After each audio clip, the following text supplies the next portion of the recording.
Hello,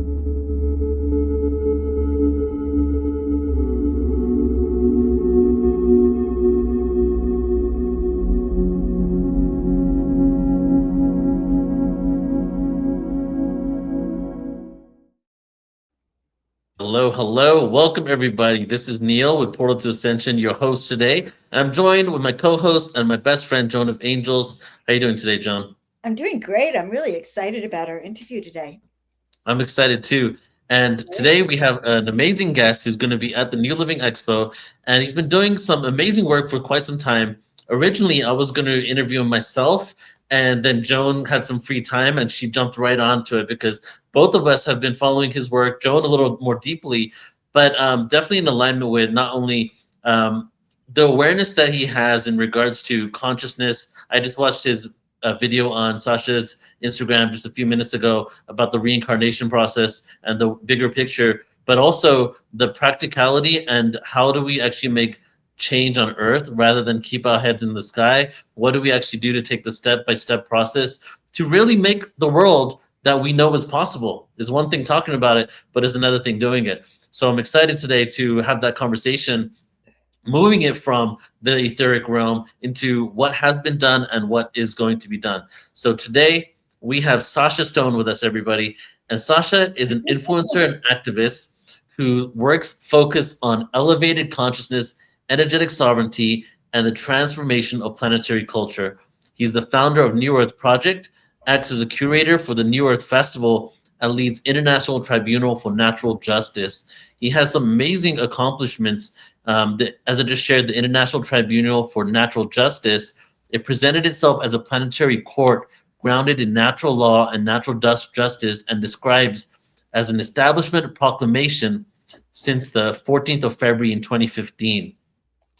He also has been spearheading and pioneering New Earth ecosystems, communities, and sanctuaries. I know that's one of his biggest passions. New Earth branded projects appear to be included in New Earth sanctuaries. Right now, he's working on something in Bacalar, Mexico, described as a large, regenerative, intentional community-style framework, and really seeing what it will take to rebuild civilization and build something from scratch in a level of higher consciousness. And then he's also known for the World Health Sovereignty Summit, WHSS, which appeared positioned as a health policy counter-narrative project. And it was described as in 2023, a summit that aims to restore veracity. And he not only is doing all that, there's so many other projects that he's been involved with as well. I remember I first heard about Sacha because I did so many events with Michael Tellinger. Michael Tellinger was still is a huge fan of Sacha. And so I'm excited to bring him on today, everybody. So let's go ahead and welcome Sacha to the show. Welcome, Sacha. Good to see you, brother. Hi, Neil, Joan. Very good to be with you, and thank you for the kind words. Nice to see you. You're definitely a controversial figure. Yeah, I don't understand where the controversy comes from. I think I'm a pretty sedentary character who's been plotting a forward motion for such a long time, speaking the same shtick. Really, I've not gone off script in 25 years. That's a really long time. When you get to my age, you look over your shoulder and go, fuck me, how did I get here? But I've not changed my shtick. It evolves along the way. But I've got to say the controversy bit, I don't really get. I don't understand that. Well, it's counterculture. Let's put it that way. You know, everything you do is outside the box, which is why I love what you do. I think it's really cutting edge. You have a lot to offer us. Well, thank you. And, you know, whenever I hear counterculture and counterculture revolutionaries, which, of course, on my tombstone, not that I intend to have a tombstone, if I were still living in the fallen light of Atlantis and life and death played out at 70 years and 10, which it won't anymore, friends. But if that was the case, I would on my tombstone like to have counterculture revolutionary. But then I'm also reminded of the fact that populist counterculture revolutionaries, like who's the favorite one with the little black hat from Cuba, the sidekick of Fidel Castro. What was his name? Come now. Who was the revolution? Che Guevara. Che Guevara is a classic example of a counterculture revolutionary who was actually the opposite. He was a Jesuit stooge and a Vatican agent and a murderous son of a bitch, but dressed up to look like a counterculture revolutionary in order to capture the imagination of an entire generation of people. And we learn this the older we get, that the icons that we reveal, like Mother Teresa, are Vatican agents, and were actually cultivated icons to put into that pantheon. So yeah, one approaches that moniker, counterculture revolutionary, with a modicum of caution. Well, Wow.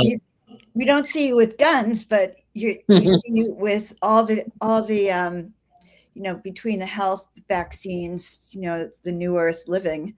It is definitely revolutionary. Well, I've got more dangerous than guns.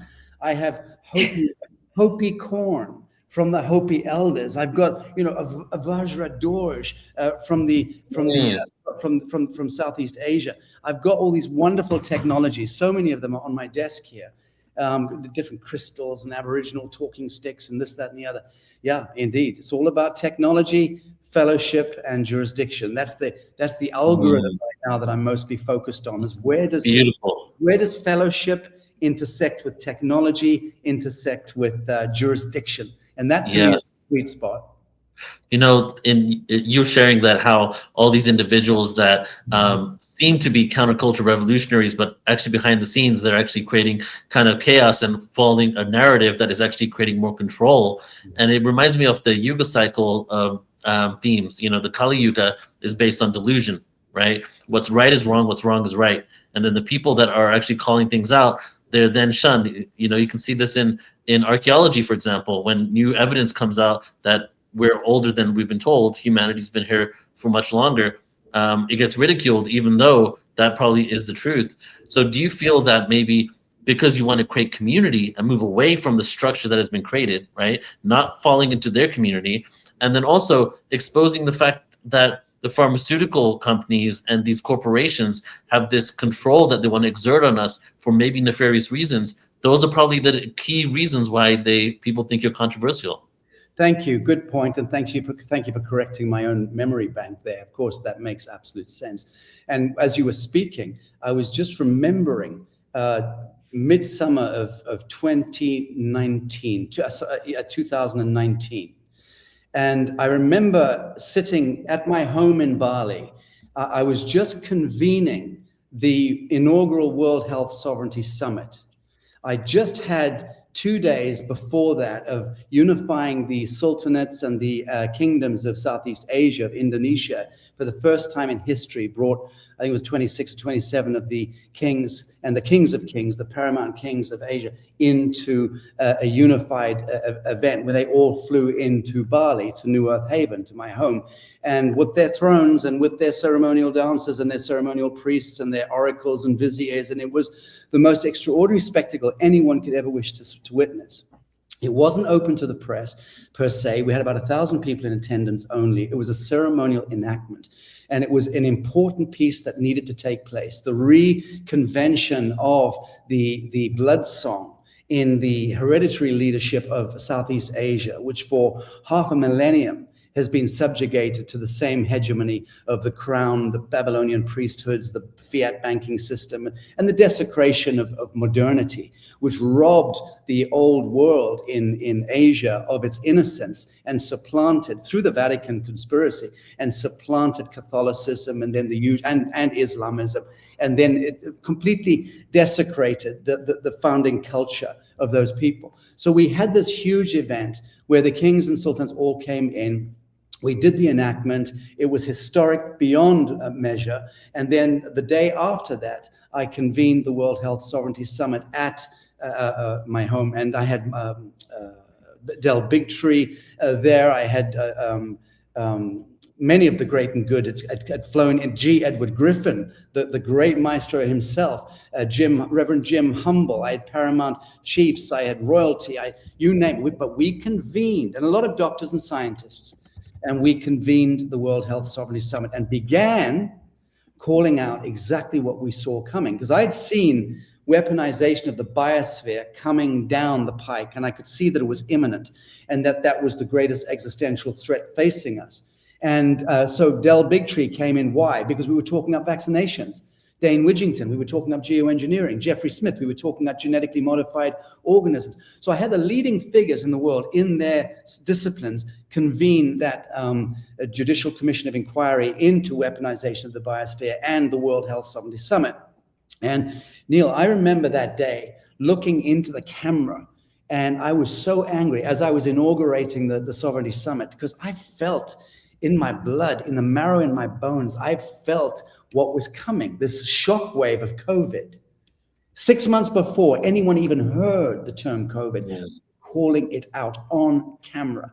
How many people saw it? It syndicated to a lot of people, but not nearly enough, obviously. And less than 6 months later, boom, that hits the planet, and we go into shock doctrine connected to the Fauci-Gates apocalypse, which then, as you know, arrested the whole planet into a psycho-civilizational freeze point, and then a dystopian cascade, which is what we're living through the echo of even now, where we're still scratching our heads and going, what the proverbial F-U-C-K happened? What, Right. what happened? How spooky was that? You know, so yeah, my work is connected to seeing things, feeling things ahead of the game, and then speaking to them, being ridiculed at that point, and then months or years later, reality catches up, and then you're a long-forgotten prophet or whatever. But yeah, the counterculture piece in me is connected to having an early bird sensory system based on my extensive work in, look, I would General William Scott Baker calling me through right now. You know, I'm working with these white hats on planetary redemption right now with the hereditary redemption. I'm working on the finance, the so-called quantum reset, and big players on 3 continents. I convened a massive meeting last week here in Mexico, but it was a digital meeting, bringing white hats together from Asia, Africa, and North America, military, intelligence, and high finance, and said, guys, can you just get on with it and drop your kimonos, all of you. Let's all now put what we've got on the table, because we're still hyper compartmentalized. And we've got to now move into this new frontier where we stop protecting and containing, whether it's intellectual properties or copyrights or whatever. My dear friend, Dr. David Martin, who you must know of, the incredible work that he's been doing is all to do with how do we move beyond a world of containment, a world that is constantly protecting and defending itself against the other aspect of itself. Because, of course, the enemy, the shadow, the government, the Catholic Church, whatever we're pitting ourselves against, is simply totemistic of that part of ourselves which we have not yet resolved. What do you think is like, so if you're having these conversations with these white hats, different governments, military officials, does the conversation about UFOs, ETs, and our interaction with them coming up? And then maybe also, what are some of the initiatives that you do have a conversation with that you think are the most important? Thank you. The UFO stuff for me was really preeminent almost 20 years ago. So I was doing that work at that time.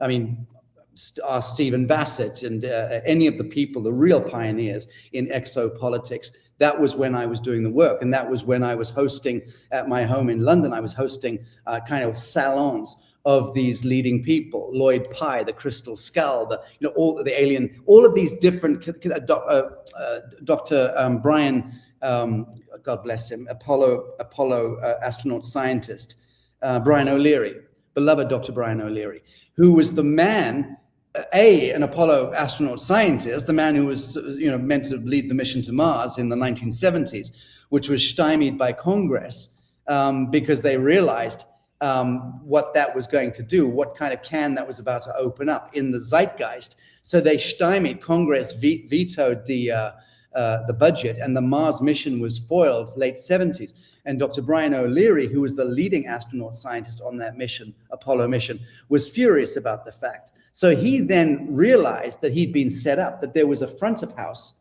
of the space program, and then there was a secret space program, and he wasn't part of that. So he leant hard into that subject, and he ended up being the leading figure in disclosure of the secret space project. So I was bringing people like him into the United Nations. When I was a director general in the intergovernmental sector there, not for long, mind you, I hacked into the United Nations. My story is fairly well known. But I did achieve that status, and I used that status to be able to bring characters like Edgar Mitchell, the man who went to the moon. Ed Mitchell, I brought Dr. Brian O'Leary in. I brought, Stephen Bassett, these kind of characters, leading figures in exopolitics. Then I would bring in religious leaders and some of the political brass as well, to try to begin engaging those conversations. So Neil, what I'm saying is, 20 years ago, that was a thing for me. I left that behind because I recognized that hypercompartmentalization is locked and loaded, and it's connected to the military-industrial complex, which in and of itself is financed by the Babylonian basement, which is where the fiat so-called Khazarian mafiosi hegemony of fiat. And this is not a religious thing, so anyone wants to start throwing rocks. This is just to do with factuality. The way various ancient arcane agendas, and you can throw in the Masonic Midnight Masons and a number of occultic secret societies into that over the generations.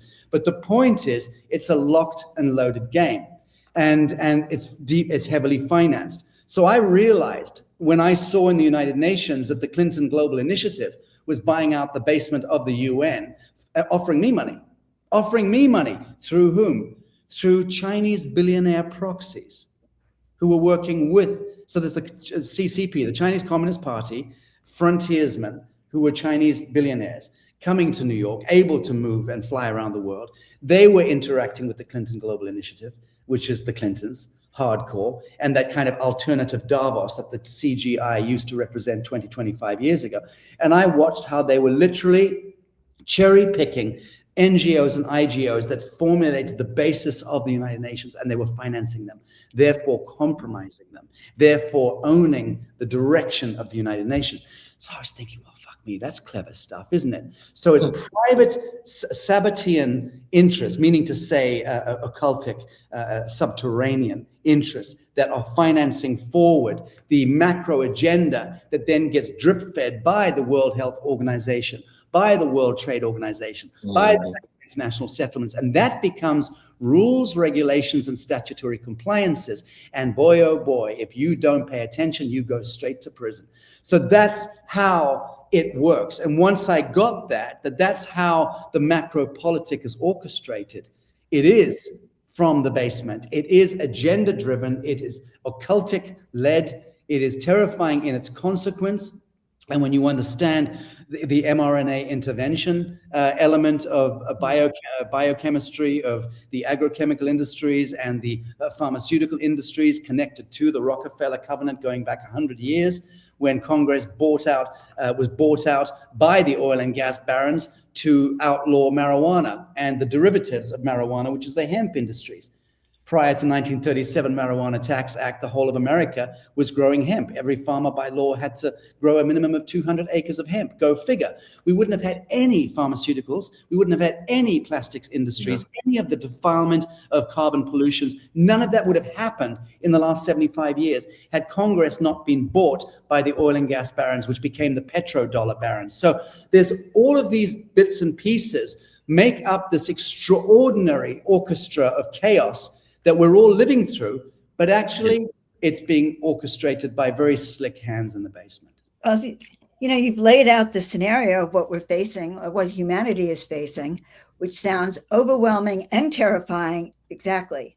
So how do you see, and I see that all of your things that you're doing are designed to somehow counter this. Yes. So how do you think we're doing? Like, what hope do we have for humanity in a sense? And where are we in this war? Because it is a war. Yes, I get it.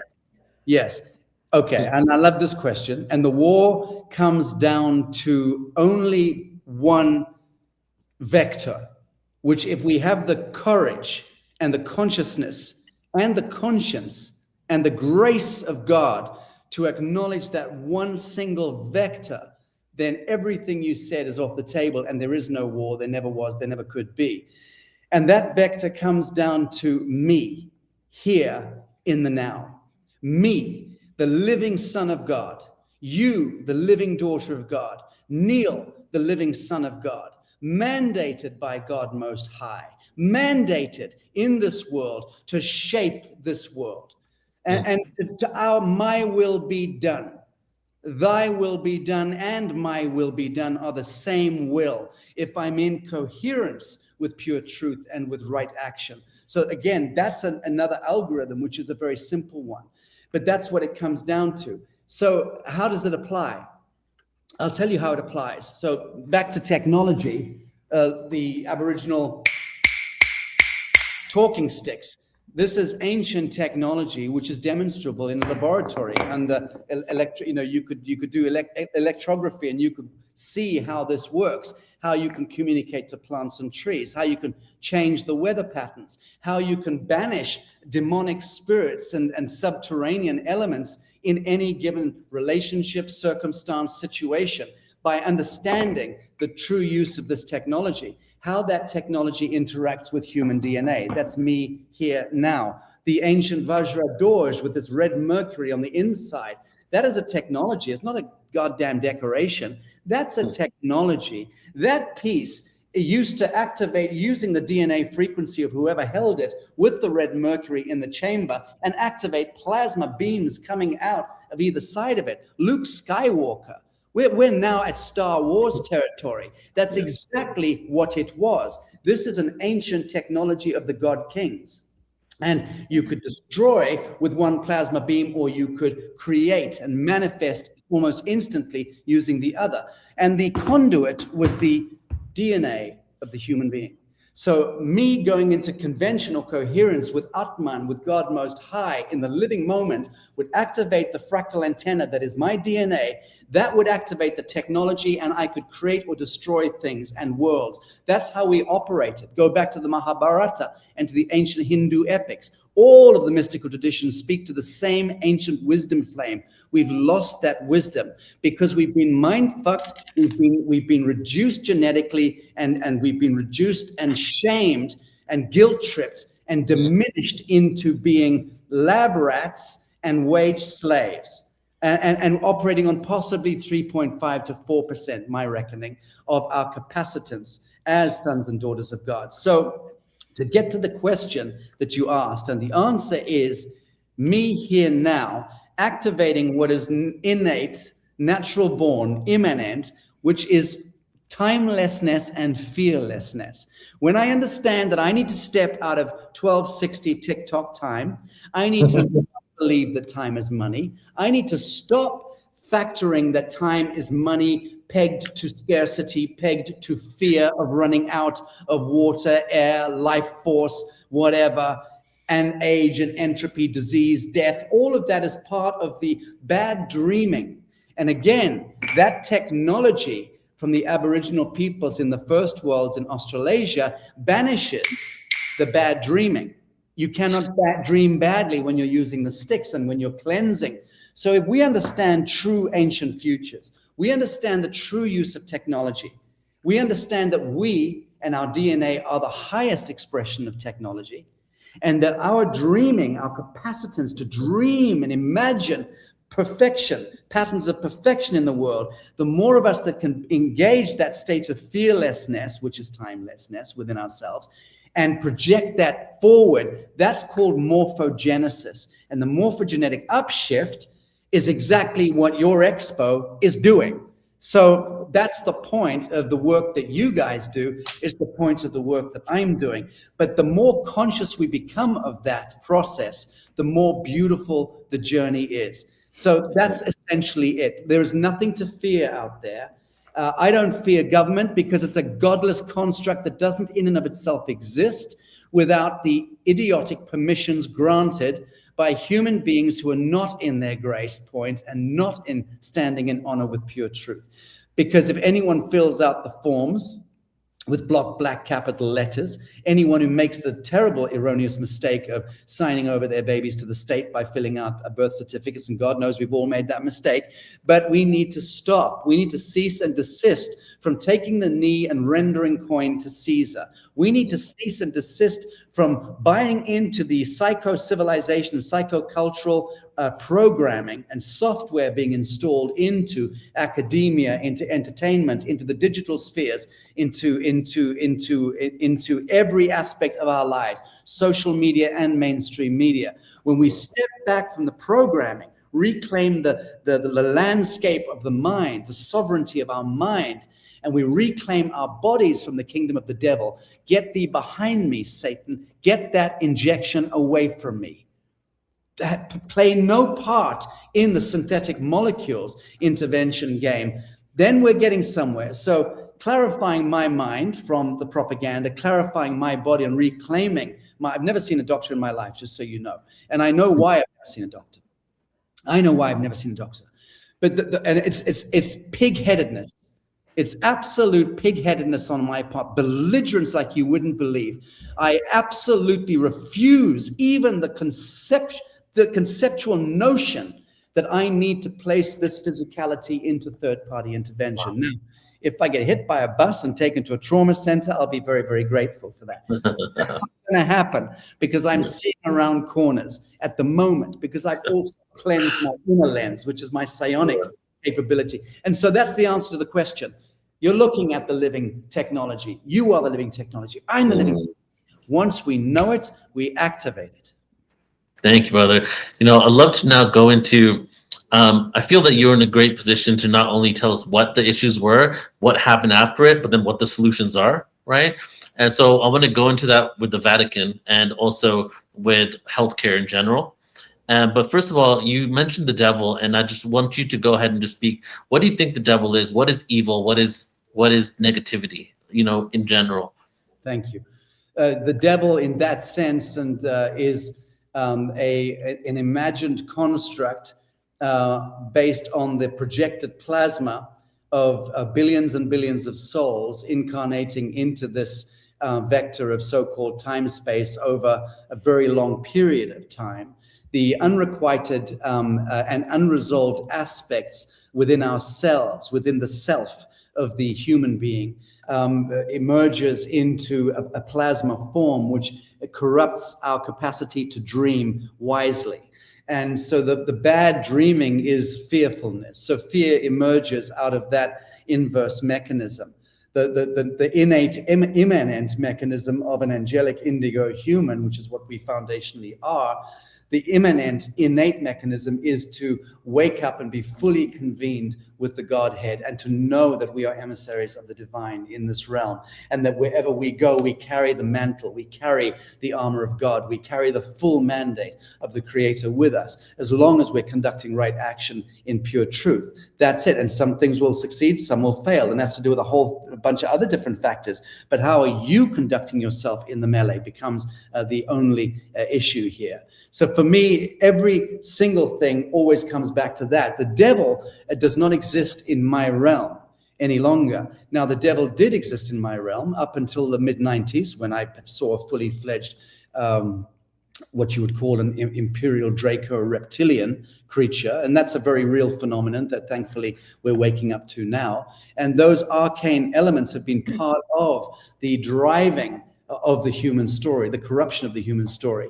It's neither good nor bad. It's beyond good and evil. But the point is, I had my own terrifying fear and things that happened to me as a young man growing up in a war in Africa. That was the first 16 odd years of my life, 17 years of my life. Then a refugee for 9 years. A stateless refugee living in the cracks in the pavement, and then eventually becoming a shock poet, musician, rock and roller, like #fuck the world, and I got to do it my way, and reclaiming my own innocence through that fire, the fire of shock poetry and loud noises. But I always stepped away from alcohol. I always stepped away from any kind of drugs. So I never touched, to this day, I've never puffed marijuana or even chewed a magic mushroom. So I'm completely chaste and innocent when it comes to that. But because I saw that from a very young age, what that would do, that one single conscious induction into my system of a synthetic molecule, I just had this wired into me that it would take me to the left fork in the road. So all of these different things play in to to answer your question, Neil, the devil. So the devil to an alcoholic becomes a very real phenomenon, because that demonic presence is literally sitting on your shoulder 24/7, and it's whispering into your ear. If you're addicted to anything, any form of addiction is, in that sense, the degree to which you have permitted the induction into your mind, body, and soul of unresolved aspects of yourself. And that then becomes the addiction or the appetite. So, you could look at a Harvey Weinstein. Now, he's not a man who is addicted per se, well, addicted to certain aspects of lifestyle that are highly questionable. But is he a devil? No, he was not a devil. No part of Harvey Weinstein was a bad guy. He was a lousy character when it came to taking advantage and deploying power in the way that he chose to. But he's a classic example of a collateral prince. He's not the bad guy. The bad guys are still in Hollywood. I told this, incidentally, to Harvey Weinstein and his family at the time when he was going down. You're not the bad guy. The real bad guys are rearranging the furniture in Hollywood, setting you on fire. They douse you in gasoline and set you on fire. So Harvey is languishing in a prison cell now, years after the fact, trying to write books, trying to still get projects moving forward, in terrible health and utterly tortured as a human being. And he was never the devil. He was probably the most decent out of the devil, the lot out there. In any event, that's a classic example of who is the devil, what is the devil. There are icons out there on the world stage right now who I could name, but I don't do that. It's not my shtick, not in public. Attend any of my private talks, and I will absolutely name and shame these devils and these sons of bitches, because I know who they are. I've moved amongst heads of state. I've moved amongst royalty. I've moved amongst the glitterati in Monte Carlo, in Hollywood, in rock and roll for over 25 years, almost 30 years since I was a kiddie, since I left Africa. I have a great deal of experience there, and I'm not afraid to speak to it.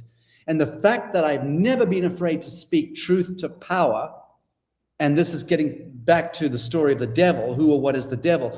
When you do learn to speak truth to power and remain absolutely anchored in conscience and consciousness in action, the devil moves out of your way really, really quickly. Now, I still have death threats occasionally. The most recent ones were about 5 months ago, and there were lots coming in. So what we were doing in Tennessee and consecrating land out there for the First Nation peoples, and doing a proclamation event, Midsummer's Day, on our new Earth Tennessee land. And we had military and intelligence folk, and we had, great and good turned up, Laura Eisenhower, Scott McKay, many of the hereditary chiefs.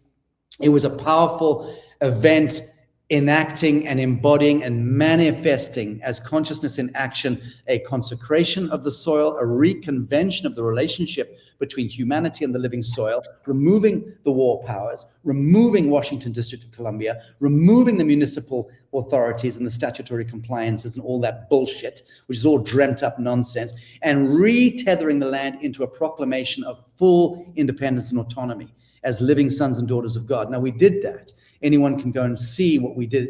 It was remarkable.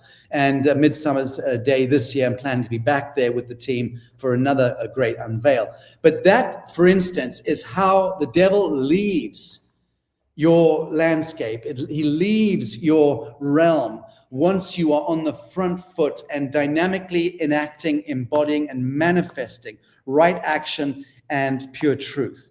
I keep saying this to anyone who will listen to my waffling. Could never be simpler than that. People talk about, well, aren't you afraid of the bullets? Yeah, I've caught them in my teeth. People who know my backstory, and on my private talks, which I'll be doing a bit in your expo, I'll show photographs. I'm happy to show the pictures of me bloated and poisoned and yellow and blue like a frog when I was poisoned, in 2016, 3 days after being warned by the now former defense minister in Lithuania that I was a dead man walking. That was real stuff at the time. I was addressing the parliament. I was giving them an algorithm to take down a satanic government that was a proxy working for the European central bankers and defiling the country of Lithuania to try and create a backdoor to Russia, to Putin. They failed, and then they swung across to Ukraine again to do it in the Ukraine. I was involved with Tymoshenko's regime many years ago, 20 years ago. Forgive me, not 20 years ago, 17 years ago, something like that. I've been part of some of these storylines, and I've had the back experience. There is no devil. The devil does not exist in and of itself, in and of himself. The kingdom of the devil does exist, and it depends upon you and I granting permission to tap dance on that checkerboard. So if we grant permission for that checkerboard to exist, it'll invite us. And that's the realm of duality, of binary logic, of the great paradox of existence, of, male, female, Shiva, Shakti, light, dark, sun, moon. We're born into this incredible realm of duality, but not in order to be at war, in order to settle on the indivisible line between perception of good and perception of evil, between the black and the white checkerboard. If you're on the indivisible line between the two, you are absolutely untouched. You wear the armor of God. Most good Christians believe that their form of dogmatic Christianity is a godly thing. It's not. It's an ungodly thing. The same thing with the average fundamentalist zealot Muslim. They believe that their devotions to Allah are beyond measure, and they will earn, 1,000 stripes in heaven. But they're not. They're just dogmatic, zealot pieces of shit human beings, unresolved within themselves. Sorry for my bad language, can't help it. But they're unresolved within themselves. And so they pit themselves against Christians or against Jews or against Muslims or against Donald Trump. You see, and the minute you're participating in that dialectic, you are tap dancing on the checkerboard of the kingdom. You could say that that's kind of like for everything, even beyond religion, whereas people that are projecting things out, especially right now, divide and conquer has been the name of the game, right? Ever since the beginning. And it seems like at the end of this dualistic experience, duality is at its finest. It's the most divided it's ever been, right? And you can tell that a lot of times when people are making judgments on political figures and things like that, there's unresolved parts of themselves that they're projecting. And maybe there's some truth into there's a part of yourself that you see in the other person, and that's something that you don't like about yourself, and therefore you're projecting it out on the other person. Universal Law 101. Exactly right. I couldn't have said it better. And that's the deal. Now, here's the fun bit, and this is answering the question that Joan's about to ask me before she asks it. I love it. What am I doing to actually build forward the new earth? What are we actually doing? So that we can just have fun. I've maintained for years that there's only one foundational premise to reality, and that is that we wake up into a given realm. Here I am. Wow. It hurts. It's fun. It's enchanting. It's scary. And the universe leans in over my shoulder and whispers into my ear, how do you want to play? And that's it. That's the entire premise of reality. And the degree to how I respond to that and the degree to which I put myself into that response is either an affirmation or it's a diminishment. Either I strike forward into life and embrace and forgive and absolve. God knows the rocks that have been thrown at my head. God knows the bullets I've caught in my teeth personally. God knows the horrors in my own basement in terms of my past and what I had to live through and see. And the death, the grief, the loss, I've had it. I've been there. I've stared into the eyes of death more recently than not in the last year. I've been through the most awful scenarios, and yet. The choice is to lean in and to play and to affirm and to expand and to create. And that's all I'm doing. And the extraordinary team that I've got around me. And I woke up this morning and immediately, got on the phone to Dr. Manelli, who runs my office. And I said, Manelli, because she was having a bad night and saying, we're taking on so much. How can we take on so much? She's my deputy. She's my, the one I speak to 27, 30 times a day, have to. And I've got scores and scores of people on the team. I think I pay just around 60 salaries a month. So there's a lot of people in my ecosystem, but they're all moving in different directions oftentimes. And we don't have a corporation. We're not structured in a pyramidal system. It's discombobulated, and where the energy is flowing, it moves. And when it doesn't, it constricts, and we have to triage and move. So it's a fluid quantum system that I've been developing. But I can tell you this much: in the course of a day, it's staggering. This morning, I was on a long bridge Zoom call with our economics unit. That is cryptographers, engineers, IT, communications, marketing, sales, bankers, high finance experts in convergence mechanisms. And what we were talking about was the upcoming New Earth Exchange, which we're launching. Technically, I'm unveiling it at the Conscious Life Expo in Los Angeles. And then a couple of weeks later with you guys, again, on the other side of the country, I'm doing the unveil there as well as part of my talk, and explaining that this New Earth Exchange is the first and utterly pioneering. It's taken years to develop, and it is a crypto and NFT exchange. And we've got over $5 billion worth of government projects in Africa. We've started with Africa, listing onto our exchange when it goes live in a few weeks' time. So all of my projects, our projects within the New Earth ecosystem, and we need about $1.5 billion to realize the various development projects around the world that we've set up, and we've got teams in place. And it's more or less moving forward. There's different ways of raising finance. We can raise capital through institutional money, or we could raise money through crowdsourcing, which sometimes works, sometimes has inherent problems in it. We've been feeling that in Mexico. We had some instability connected to the length of time for us to get the permits by the government. Some investors get fed up with waiting and say, we want to pull out. Other investors wanted to go back to America because Trump came back in power. So you have to factor. They go, the ship falls over, you've got to prop it up again and move forward. It's exactly what we're doing. It's not a problem. But the point is, we are always in this creative approach, this fluid approach. We are still subject to getting, all sorts of obstacles in the way, but we are foundationally flexible and fluid, so we can never fall over and die. We will always be able to continue to evolve like this and expand and absorb the pressures, absorb the problems. And that's exactly what we've been developing. Once the New Earth Exchange goes live with its own treasury, proper treasury, and our own bank, which is also launching this year, and a multiplicity of NFTs and tokens connected to the hundreds of projects that are being listed onto the exchange, all dividends of all of those also fall into the treasury. The treasury ends up financing other people coming in, needing to be financed into this intra-economic system, which is fully compliant with the world and the kingdom of the devil. So that's what's pioneering about what we're doing. It's an exchange for NFTs and coins that will be attributed to the projects which get listed onto the exchange. It means what, in simple terms? It means that people of the world, through this mechanism, in the coming months and years, will be able to own the bridges, the roads, the schools, the clinics, the hospitals, the products, the apparatus, the infrastructure that has hitherto been owned and controlled by the devil. The devil, that unseen creature that always drives agendas driven by time as money, fear, scarcity, and all the rest of it. So that's how I and my crew have been leaning into building and engineering new apparatus. So it's land developments, it's bioarchitecture, it's bioresonance, it's longevity and age reversal biotechnology, which we're deeply involved with.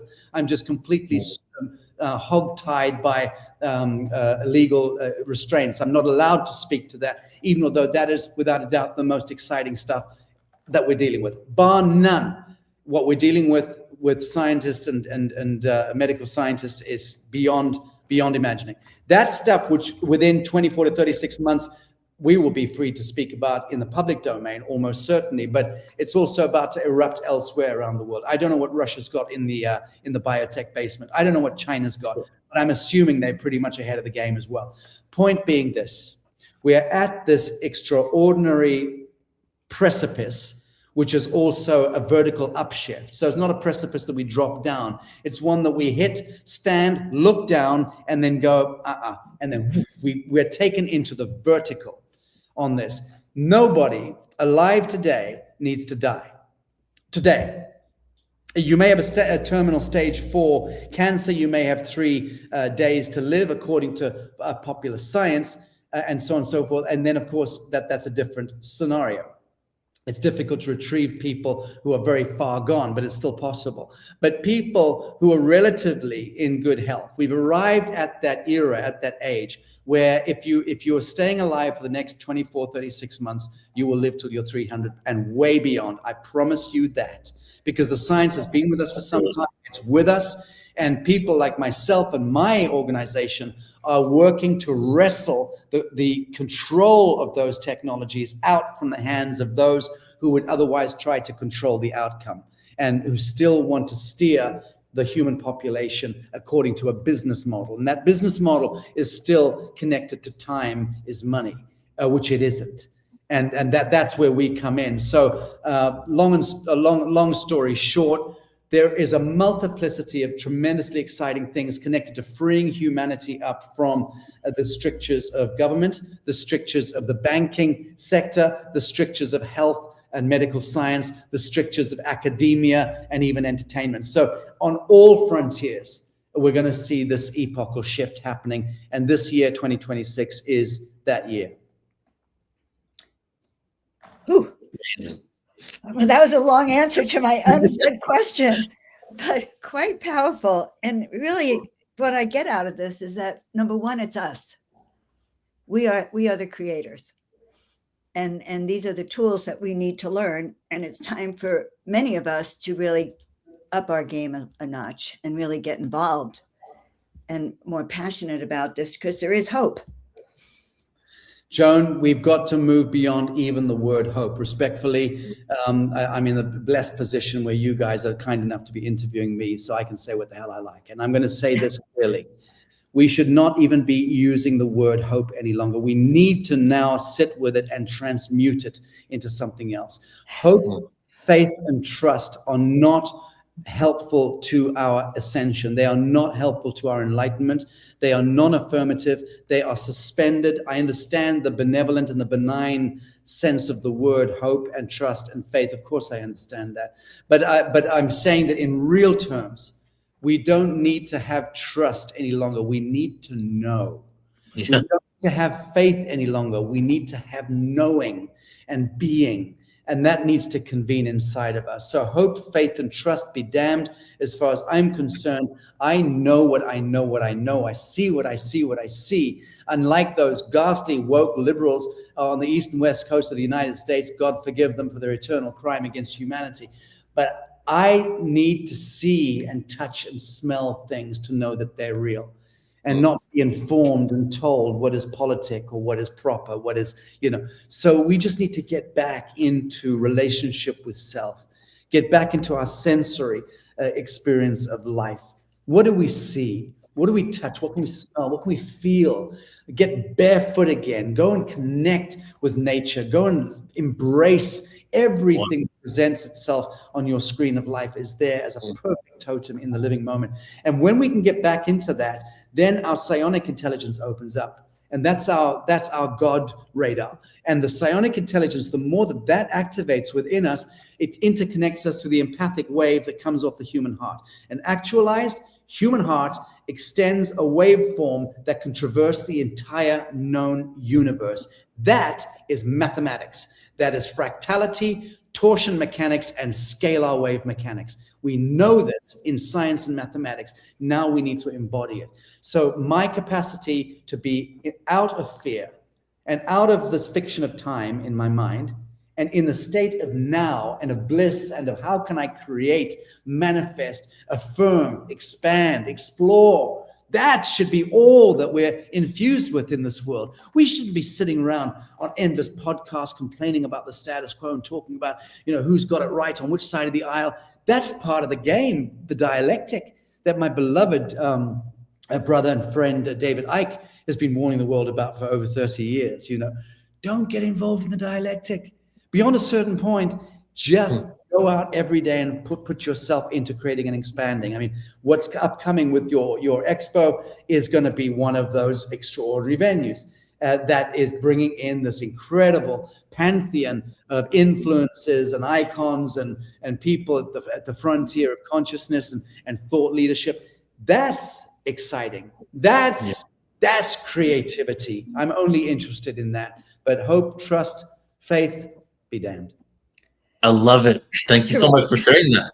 And even though I don't use hope anymore because there's a knowing in me, I know it's inevitable. It's pretty much inevitable that even all the ancient scriptures have prophesied this time. You can look at ancient calendars. We're in an upturn in consciousness. Yes. And now, in closing here, like the final question I want to ask you, you spoke of at one point about the little person on your shoulder whispering negative things to you, right? And you also shared about how it's really quick to be in alignment to shift that devil away from you and just to have some clarity.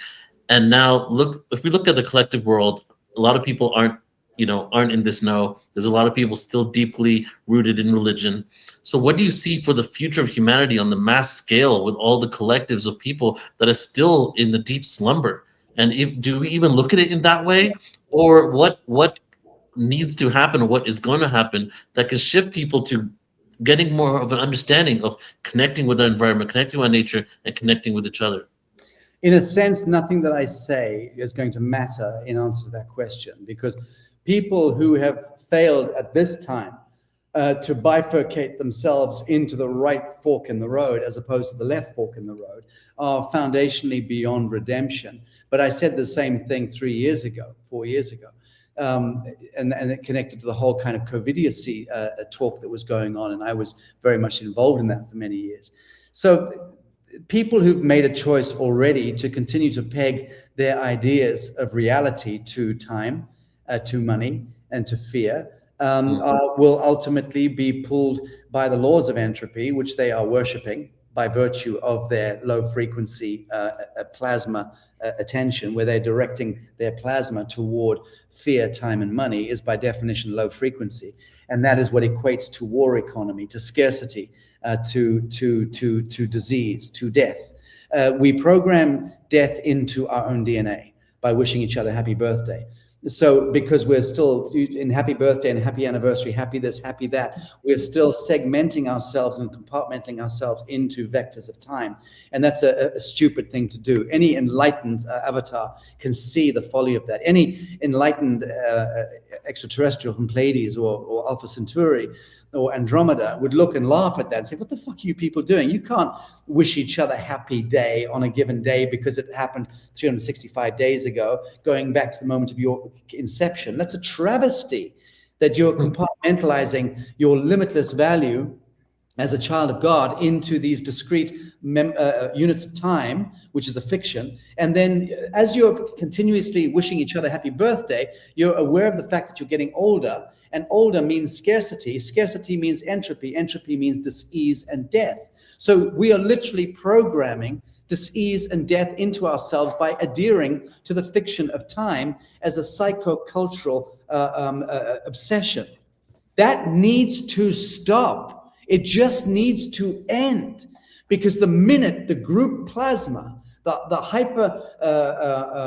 hyperspheres that are captured by the group bad dreaming of this earth, human beings are so immensely powerful as plasma capacitors of God force.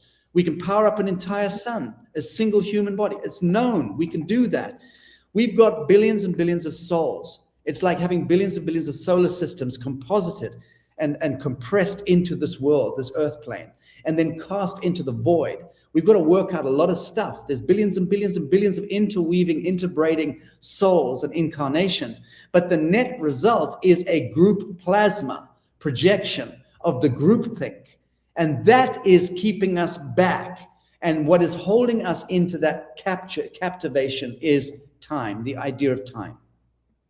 Now, in 10 years from now, 20 or 30 years from now, we won't be calculating our lives according to time, because we will have awoken to the fact that if we're truly wanting to step into our immanence, our immortal resurrection as angelic indigo beings, and not as lab rat wage slave human beings, then we will recognize that incrementally. We're beginning to realize that now. The age of Aquarius is upon us, and that movement is already happening. So that the fiction of time and control, that old Edwardian and Victorian strictures of sit up straight and chew your food 20 times before you swallow it, all of that constipated nonsense was a kind of Darwinian monstrosity that captured us, but we're still addicted to it because banking and government and the Catholic Church are predicated on that fiction of time. It's a technology.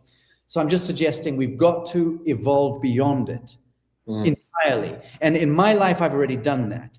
And by the grace of God, I've arrested time to some great extent, certainly in my capacity to wake up every day and see the world through the eyes of a child at my middle age. That's an accomplishment, but that's consciousness in action. And that's a technology that no government, no Catholic Church, and no priest banker can ever inhibit. Consciousness in action. I love that. I think that's a good takeaway. Like, because I'm thinking all these things are about how we break free, and it's so ingrained that without this consciousness every moment, I think we can fall back. Yes, thank you. And how about I'm free all the time because I'm not in time. I am free by definition and by distinction. I am living in absolute freedom. I have the freedom right now to delete both of you by simply pulling down the computer screen. It's done. It's over. We have such incredible freedoms today that we couldn't conceive of half a century ago or a century ago or 1,000 years ago. And yet we're still captured by time and by the idea of scarcity and that we're running out of stuff. And that to me is an abomination. So is this what your presentation is going to be about at New Living Expo? It's called Geometry of Revelation, from Bone Shakers to Biological Ascension. Maybe you can share a little bit about what that means. Sure. So I'm dismantling the Cartesian logic. I'm dismantling Newton and Einstein, essentially, and Descartes, and some of these incredible pioneers who I have huge reverence for, incidentally, huge reverence for. I don't have reverence for Charles Darwin. I'd take a running kick at his Victorian ass if I ever met him in any realm, because he was a fudging old Mason, just doing the bidding of those dirty old men with big beards and cigars that were trying to auto-destruct the Christic, the faith and the mystical traditions of the cultures of this world, and into a kind of Victorian control mechanism. So I don't have much respect for Charles Darwin, and Einstein as well. I think he deserves a bit of a cricket bat around the back of the head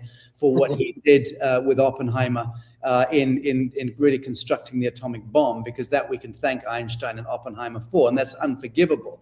And yet Einstein was extraordinary and he was beautiful.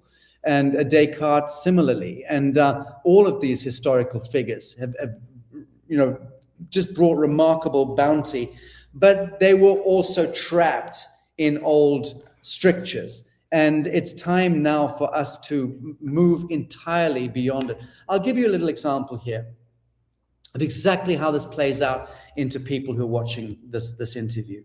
So you can't go to your local Walmart or home-based store and pull out your credit card and pay for a little unit that is a free energy unit that can charge your telephone, charge your laptop computer, power up the lights in this room, power up your iron or your electric kettle on free energy. It's Tesla-based technology. You can fit it in your hand, you can pop it in your backpack, keep it in the car, and you've always got energy. It doesn't matter where you are in the world, you can now run your satellite phone, you can run your computer, you can literally be off-grid, literally stay off-grid.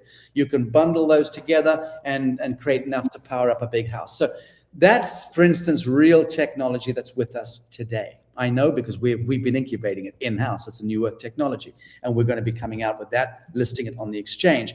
But the point I'm trying to make is this. You can't get that technology at Homebase or Walmart. Why not?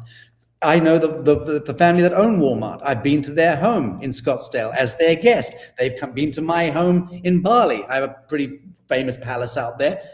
I sat down and had the conference with them about this and said, we've got these technologies, could I get them financed forward by people who are captured by the system? Hell no. Not interested. I've stopped looking for money from people who've got money, because the people who've got big money are absolutely captured. You're not going to get jack shit out of these people in financing quantum solutions forward in either the biotech, biomedical, or in the free energy domain. That much I'm smart enough to know. And I'm also, back in 2009, Director General at the United Nations in the intergovernmental sector on renewable energy and breakthrough innovation. That was my portfolio. I'm supposed to be a world expert in that domain. I'm not an engineer, but I know what I'm talking about. So we've been developing and incubating these things slowly, painstakingly forward. And I can't get it into Walmart. Even if I know the family that own Walmart, that's by the by, I can't get into Walmart because of statutory compliances and regulations.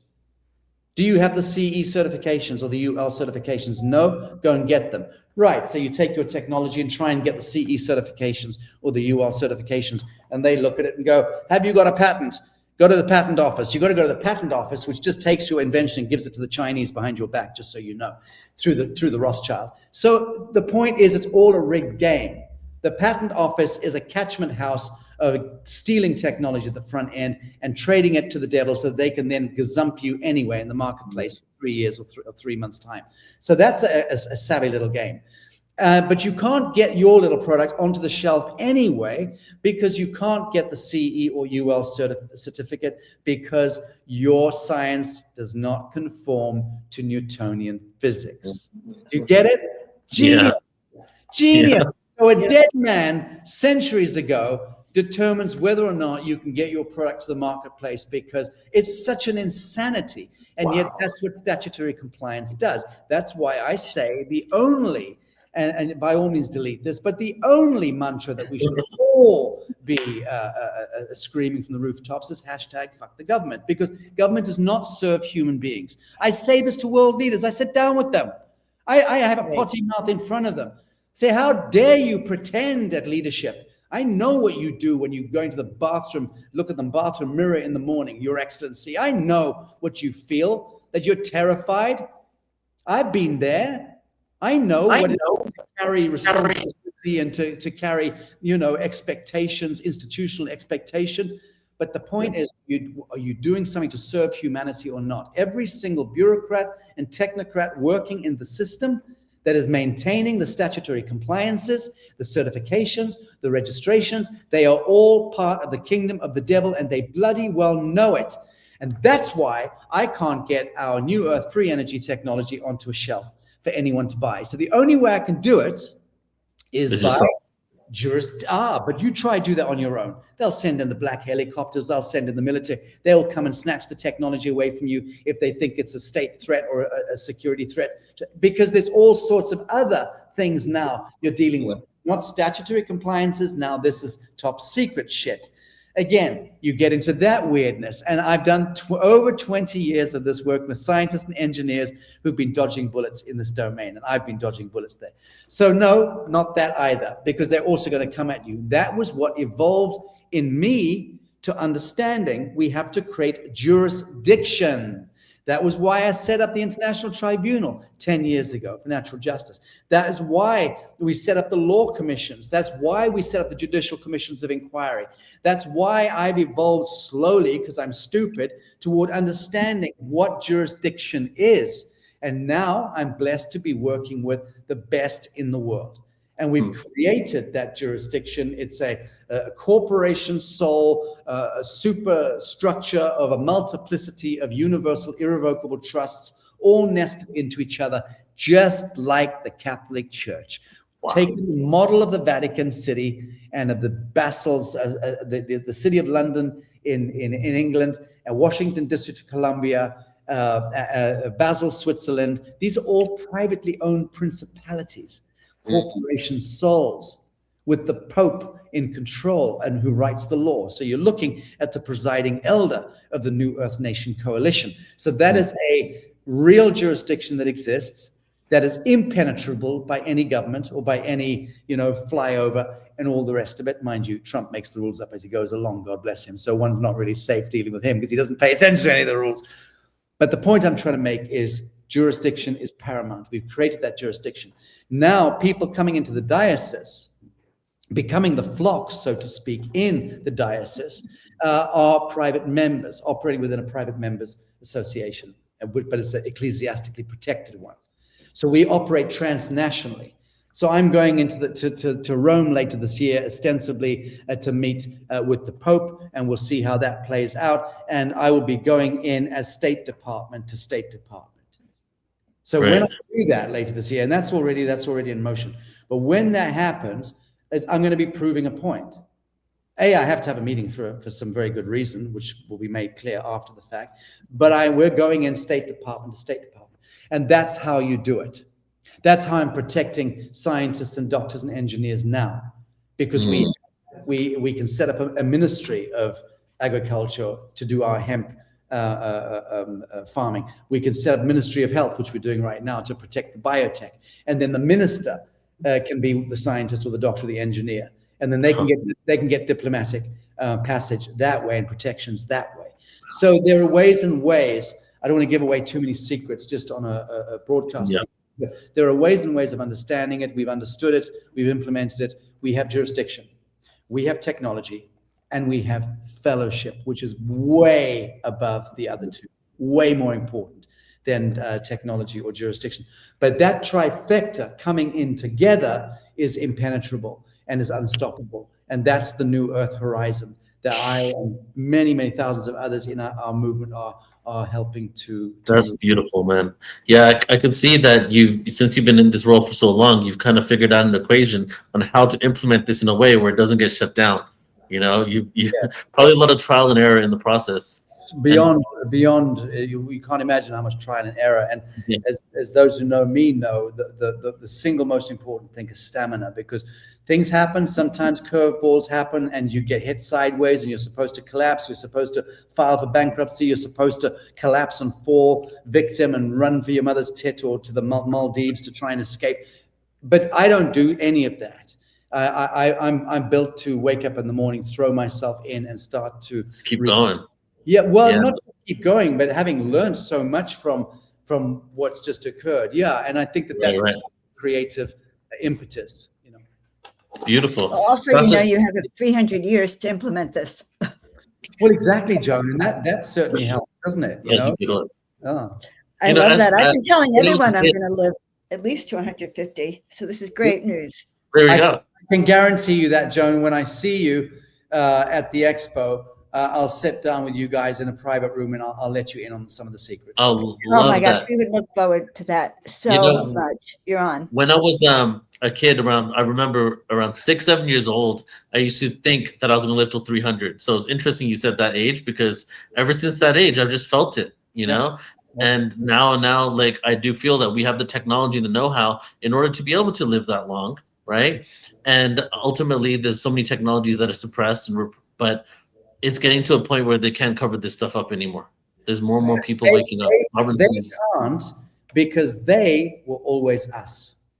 Because we are they, or we were they. They were us, and the way that we took the knee and rendered coin to Caesar, like I said earlier, the way that we granted permission every step of the way by filling out godless forms with black capital letters, and by registering our children and our bicycles and our homes and our boats and our everything to the state. What an absurdity. We did it because we were told we had to, but we never needed to. And that's the distinction. And that is why the devil in and of himself doesn't exist. So when you stand up in this theater, the devil that was standing in front of you lets you stand up, and it will stand up in turn and bow to you. When the devil realizes that it was only ever the construct of plasma projection of all the unresolved aspects of your own diminished self, you were projecting into the field, and it was being met by circumstance, by relationships, and by events that occurred on your radar screen. Each one of them totemistically designed to serve you into the highest outcome. And if you continue to be foolish enough not to accept, that is surrender. That is God's grace right there. And that is where revelation occurs. Beautiful, brother. Sacha, thank you so much for being here today with us. Thank you for this transmission. Honestly, it's just kind of an inspiration, and it invigorates me just to hear everything that you said. You're like a walking reminder to the people that are doing this work of why they're doing it. when Thank you you. speak like this, you know. So I appreciate it. You've made me. I'm really on a high one right now. I want to crate after this conversation, you know. So thank you for being who you are, brother. And I'd love for you just to share anything else that you want at this point. Also, what's coming up for you, how people can support you. Thank you.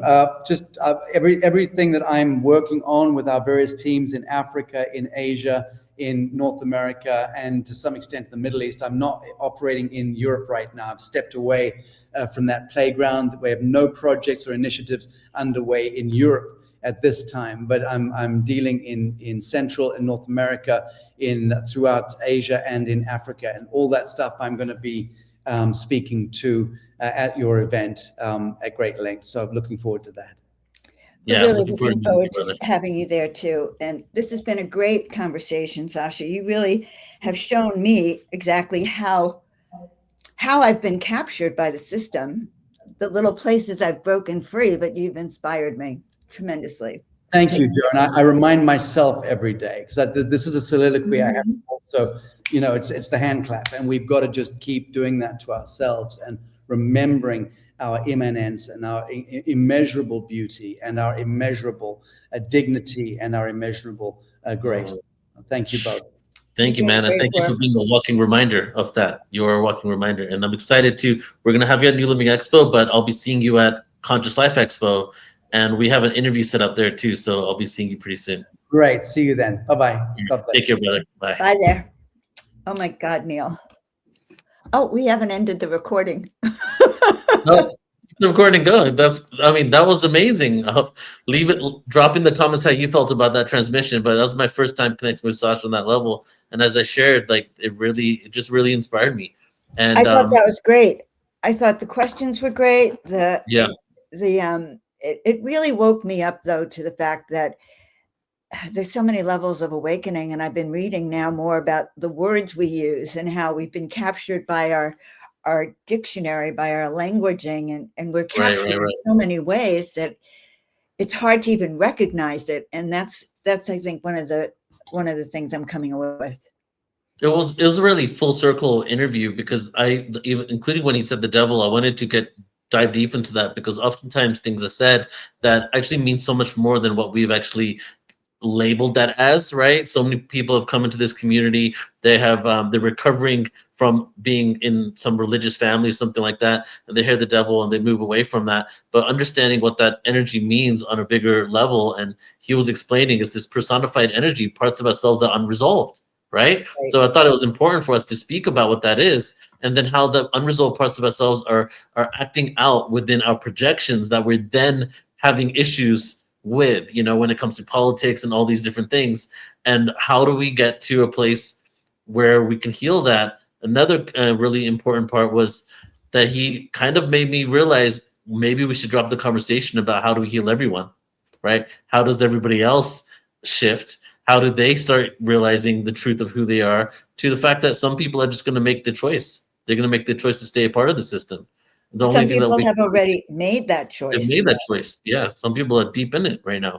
We didn't talk about NPCs either, but many people have made that choice, and it has been hard for many of us who want to wake up our families and friends and bring them along to realize that they have made their choice. Yeah. Like I found myself, I no longer send, information to people. This, oh Yeah. my God, I just found out this, you got to read it. I stopped that a long time ago. And even again, because why am I doing that?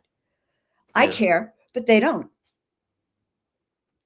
Yeah, I mean, I've been there too. And then, if anything, it actually affects my relationship with them, and it makes it that I can't have a good time when I'm actually going out to dinner or or at a family party or something like that, right?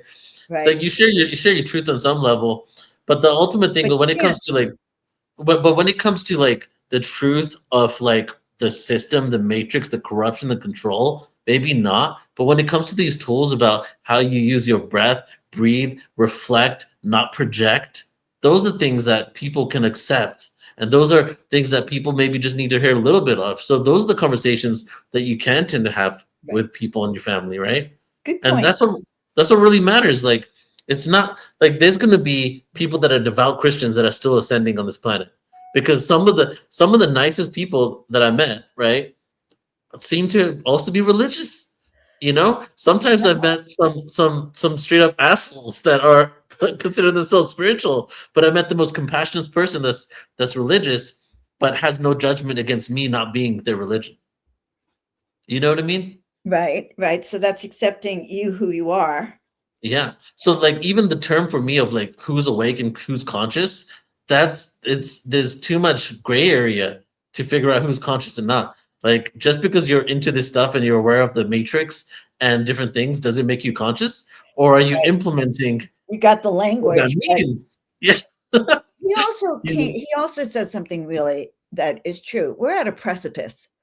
When you look around at what's happening on the planet, there's a control force that's really strong, and we're rising up like that, but there's still that control system. Yeah. And it would be naive to think that we're, light Well, look years at ahead. everything he literally weaved and created this whole system in order to be able to maneuver around and within it, so Right. that and just like what Michael Tellinger says, using the tools of enslavement against them. He made his own country, basically. Yeah, He has yeah, his yeah, own treasury, his own ministry. That is that it may be what it takes. yeah, yeah. Maybe what it Well, takes. we're in for exciting times. Projects like this. This is just one out of many different people that are doing things on such a huge level when it comes to different types of tech. I mean, there's probably a good handful, around 5 people that have been on PTA that have all said that they are in the possession of 0-point energy devices that could power everything, and within the next year or two, it's coming out. Right. Wow. So if this is the case, even Stephen Greer has said that for years. He's had that technology. Michael Tellinger has also said that, like a lot of because Michael Tellinger and him, I both think they're both South African, but they also used to work together a lot. Michael Tellinger is also creating a cryptocurrency. He also has all these technologies that are being used for the communities that he is a part of. And he told me that he has one that is 0-point energy technology, and they're going to create it open source in the years to come. So let's strap in our seatbelts and see what happens. I think that I kind of see there's going to be a fork in the road. Those of us who use these technologies, those of us who free ourselves from this, and who are part of the New Earth Awakening. Yeah, but I do think that there's going to be a lot of the people that are asleep right now that are going to see drastic changes in the world, whether it's the truth of the UFOs, whether it's, oh my God, free energy exists. Oh my God, you don't have to work as a slave anymore. And in that moment, they will still make the decision to stay where they are. To follow an enlightened path, not enlightenment, but enlightened path, And because there's going to be changes in the world and people's livelihoods and stuff are going to shift. A lot of our belief systems, our constructs are based on the livelihoods that we've created in this world for ourselves, or what we think are the cards that we've been dealt. What happens when the cards are thrown all over the place, which is what's going to happen very soon, which is happening now, Right. Right. Yeah. Are you going to double down on the slumber, or are you going to all right, what happens when they start to implement the C cycle again? Yeah. They're trying everything. So the first thing is to be aware. And then I think to really be active consciously. He really was a great interview. He's a good one. I'm so excited to have Sacha at the New Living Expo, everybody. He's going to be there April 17th to 19th. Go ahead and throw it up on the screen. And he's doing a paid workshop. He's on a panel as well. So we're going to be going deep with Sacha. Joan, any final words before we close out? Well, this was a great interview. I really appreciate it. Guys, it's all everything we talk about. Portal to Ascension is inside of you. Ascension is inside of you. And if we all join together, then our power, our presence, our vibration is sky high, can help really, I think, bring in this new planet, this new Earth. Yeah. It's within 100%. us. Yeah, agreed. So thank you, everybody, for tuning in. Appreciate and love you all. And we will see you next time. Take care, everybody. The world is changing faster than ever before. And within this evolution, a new consciousness is rising. At the New Living Expo, thousands gather to expand consciousness, explore new conscious technologies, ancient wisdom, and the future of human potential. Immerse yourself in 3 days of heart-expanding wisdom and mind-binding awareness, with over 90 speakers sharing tools to awaken your highest potential. 125 exhibitors, 3,000 attendees, awakened souls unite in one powerful weekend of learning, healing, and connection. Experience transformation, connection, and the next chapter of human evolution. It is time for humanity to awaken. Join us at newlivingexpo.com.